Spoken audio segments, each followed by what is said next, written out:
So, Dad, was any information shared with you about the Hundley family removal from the reservation? Yes, my mother talked about it, not too much, but I knew that they lived over there. Mm-hmm. I knew that their grandparents, her grandparents, were buried in Cheesecake Cemetery. Mm-hmm. I know that it was not a good thing for them to relocate, Mm-hmm. and I also understand that there was they didn't feel they got a fair deal. Of course, when you're dealing with the government, you're African American, Mm-hmm. and that time Mm-hmm. for the property that they owned. Mm-hmm. Okay, so they talked about it as disruptive. Okay. Put it like that. People went to Penniman Road. Some came to Lackey, Grove, Cheetah Manex, uh, scattered families. So that was not good because listen to my mother. They all were kind of together over there at the reservation. She Mm-hmm. knew all of the families. She named the Foxes and the Berkses and the Red Crosses and you name them. The Wallaces, Washingtons. All these families scattered. Mm. Wynn. She talked about Miss Wynn and her family all the time. Mm-hmm. So it was very disruptive, according to her, and of Mm-hmm. course it was disruptive because it was your home. Right. You were disrupted from your home. Eminent domain. Eminent domain is not nice.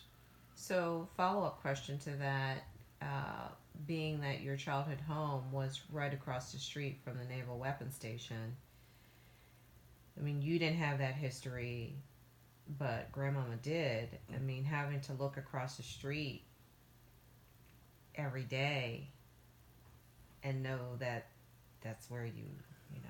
Well, there was a fence. Yeah? Okay, and it was across the road, Kristen. We were in the country. It was across the road. You see the fence. Mm-hmm. You know the people that worked over in the weapons station. It was Mm-hmm. very secretive. You never knew it. You know they were doing munitions over there, but Right. nobody talked about it. A lot of the men from all of the area, black men, worked over there. Mm-hmm. You got some information about this, the cemetery, etc. The first time I ever went into the weapons station, Mm-hmm. I was in high school, Wow.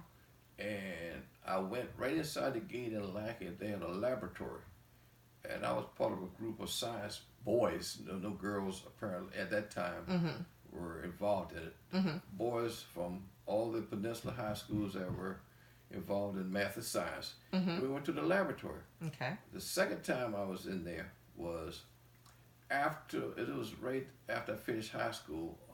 Before I finished high school, rather, it was Armed Forces Day, and they let some civilians in there, and you didn't see anything but trees and grass. Right. Okay, a few buildings, but never knew what was going on in there. Never had much.